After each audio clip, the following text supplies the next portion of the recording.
नमस्ते दोस्तों, क्या आपने कभी सोचा है दोस्तों कि अगर आपका बैंक अकाउंट फ्रीज हो जाए तो क्या होगा। ना तो आप पैसे निकाल पाओगे, ना ही आप ऑनलाइन ट्रांजैक्शन कर पाओगे और ना ही आप अपने जरूरी बिल्स भर पाओगे।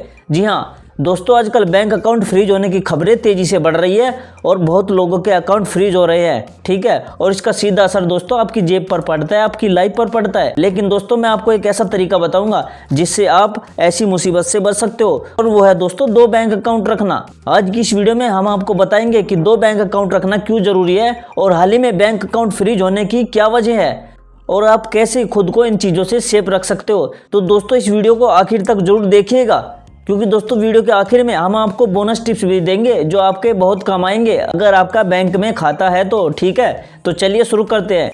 दोस्तों सबसे पहले समझते हैं कि बैंक अकाउंट फ्रीज का मतलब होता क्या है। आखिर बैंक हमारा अकाउंट फ्रीज क्यों कर देता है। दोस्तों जब आपके बैंक को आपके अकाउंट से कोई संदिग्ध ट्रांजैक्शन दिखता है ना, तब आपका बैंक अकाउंट फ्रीज हो जाता है। ठीक है, या आपने अपने समय पर अपनी केवाईसी अपडेट नहीं की तब भी आपका बैंक अकाउंट फ्रीज हो जाता है, या आपने अपने पैन कार्ड में आधार कार्ड में जो नाम है और जो आपके अकाउंट में नाम है आपका, वहाँ पर कोई चीज़ें मिसमैच है तो तब भी बैंक वाले आपका बैंक अकाउंट फ्रीज कर देते हैं। दोस्तों जब आपका बैंक अकाउंट फ्रीज हो जाता है ना, उससे ना तो आप पैसे निकाल पाते हो, ना ही पैसे भेज पाते हो, और जो आपके अकाउंट में पैसे पड़े हैं वे वहीं के वहीं रह जाएंगे। ठीक है, आपको कोई भी पैसा नहीं मिलेगा। अब सोचो दोस्तों, अगर आपके साथ ये तब हो गया जब आपको पैसे की सख्त ज़रूरत हो, जैसे मेडिकल इमरजेंसी हो या EMI कटनी हो या स्कूल फीस भरनी हो, तो आप फिर कुछ नहीं कर पाओगे। ठीक है, तो 2025 में RBI ने फ्रॉड को रोकने के लिए नियम और सख्त कर दिए हैं दोस्तों।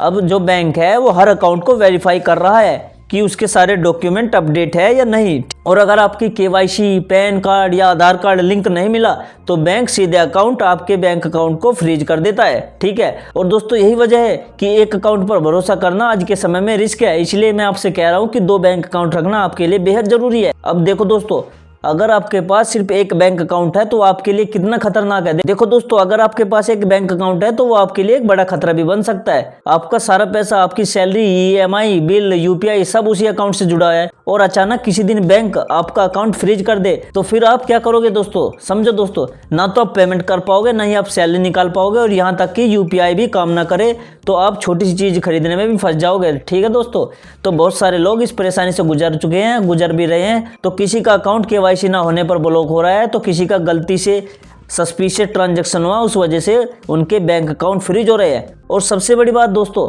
कई बार क्या होता है कि बैंक अकाउंट गलती से फ्रीज भी हो जाता है और उसे दोबारा चालू कराने में 7 से 10 दिन भी लग जाते हैं। अब सोचो दोस्तों, इतने दिन आप बिना पैसों के क्या करोगे। तो दोस्तों इसलिए जरूरी है कि आपके पास कम से कम 2 बैंक अकाउंट हो। एक बैंक अकाउंट दोस्तों अपना प्राइमरी रखो और दूसरा अकाउंट अपने बैकअप के लिए रखो। अब देखो दोस्तों, अगर आपके पास 2 बैंक अकाउंट है ना, तो आपके लिए बहुत फायदे हैं। ठीक है, देखो दोस्तों, अगर आपका एक अकाउंट ब्लॉक या फ्रीज हो गया तो दोस्तों दूसरे अकाउंट से आपके सारे जरूरी काम चलते रहेंगे। ठीक है, आपको कोई दिक्कत नहीं होगी, कोई रुकावट नहीं होगी, कोई टेंशन नहीं होगी।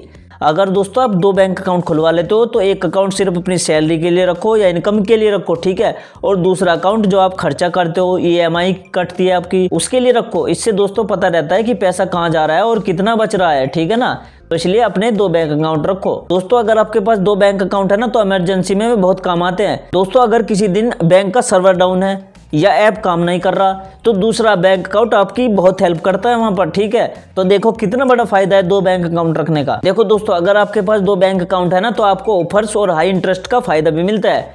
देखो दोस्तों, हर बैंक अलग अलग ब्याज और ऑफर देते रहते हैं। ठीक है, जैसे कोई बैंक सेविंग पर 7% ब्याज दे रहा है तो दूसरे बैंक अकाउंट से आप वो फायदा उठा सकते हो। देखो दोस्तों, अगर आपके पास 2 बैंक अकाउंट है तो वे आपके क्रेडिट स्कोर और लोन एलिजिबिलिटी को भी बढ़ाते हैं। अगर आप दोनों अकाउंट में ट्रांजैक्शन रेगुलरली करते हो ना, तो आपका बैंक रिकॉर्ड बहुत मजबूत होता है। इससे फ्यूचर में आपको लोन लेने में भी बहुत फायदा मिलता है। देखो दोस्तों, यहाँ तक बात हो गई आपकी 2 बैंक अकाउंट खोलने के फायदों की। ठीक है, अब हम बात करेंगे अगर आप 2 बैंक अकाउंट खोलते हो तो आपको दोस्तों क्या क्या सावधानी रखनी है। देखो 2 बैंक अकाउंट रखना तो अच्छा है, लेकिन कुछ बातों का भी आपको ध्यान रखना बहुत जरूरी है अगर आप 2 बैंक अकाउंट खोलना चाहते हो तो। दोस्तों अगर आप 2 बैंक अकाउंट खोलते हो तो वे अलग अलग बैंकों में खोलो। जैसे एक सरकारी बैंक में खोलो, जैसे SBI में, PNB में या बैंक ऑफ बड़ौदा में।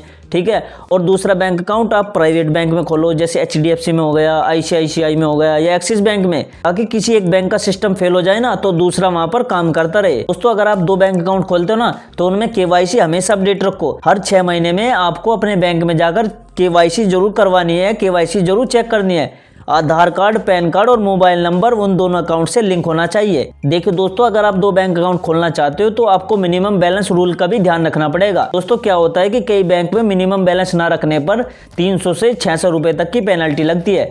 तो दोस्तों ऐसा बैंक चुनो जहां पर जीरो बैलेंस अकाउंट की सुविधा हो। ठीक है, अगर आप 2 बैंक अकाउंट खोलना चाहते हैं या अगर आप 2 बैंक अकाउंट मैनेज कर रहे हैं तो आपको हर ट्रांजैक्शन की जानकारी के लिए आपको वहां पर SMS अलर्ट और ईमेल अलर्ट ऑन रखना चाहिए। इससे दोस्तों क्या होता है कि हर ट्रांजैक्शन की जानकारी आपको तुरंत मिलती है। अगर आपके साथ कोई भी फ्रॉड होता है तो उसका हमें टाइम पर पता चल जाता है। दोस्तों अब अगली बात, अगर आप किसी अकाउंट का यूज नहीं कर रहे हो तो उसमें हर 3 महीने में 10 या 50 रुपए का ट्रांजेक्शन कर दो। इससे क्या होगा दोस्तों, इससे आपका वो बैंक अकाउंट एक्टिव बना रहेगा। अब जो दोस्तों सबसे इंपॉर्टेंट टिप्स है, देखो अगर आपका बैंक अकाउंट सच में फ्रीज हो जाए तो आपको क्या करना है। अगर आपका दोस्तों बैंक अकाउंट फ्रीज हो गया है तो आपको सबसे पहले घबराना नहीं है, बस आपको ये 3 स्टेप्स करने हैं जो मैं आपको बताऊंगा। देखो सबसे पहले क्या करो, आप अपने बैंक में जाओ और KYC अपडेट करवाओ।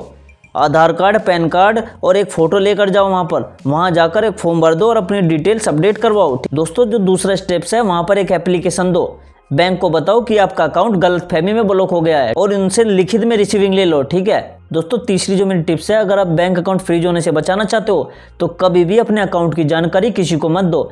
अननोन लिंक, ईमेल या कॉल से बचो और UPI पिन कभी भी किसी के साथ शेयर मत करो, इनसे ज्यादा फ्रॉड हो रहे हैं आजकल। दोस्तों अब मैं आपको कुछ बोनस टिप्स बताता हूं जो आपको बहुत कम आएंगे। देखो अगर आप नहीं चाहते कि आपका अकाउंट इनएक्टिव हो या ब्लॉक्ड हो तो हर 3 महीने में आप अपने बैंक में छोटा सा ट्रांजैक्शन जरूर करो।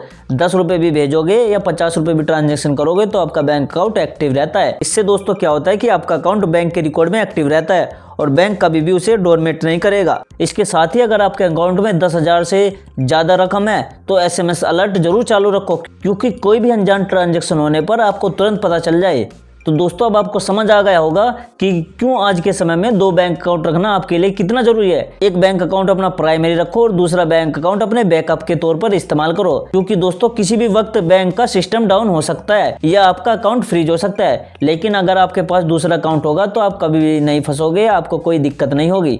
अगर आपको ये वीडियो मददगार लगी हो तो लाइक करें, अपने दोस्तों और फैमिली के साथ शेयर करें और दोस्तों चैनल को सब्सक्राइब करना ना भूलें ताकि आपको रोज ऐसी अपडेट्स मिलती रहे। ठीक है, और मुझे वीडियो के नीचे कमेंट में जरूर बताना कि आपके पास कितने बैंक अकाउंट है और किन किन बैंकों में आपका अकाउंट है। अगर आपका दोस्तों कोई सवाल है तो कमेंट में जरूर पूछे, मैं उसका जरूर जवाब दूंगा। मिलते हैं दोस्तों अगले वीडियो में, तब तक के लिए जय हिंद, जय भारत।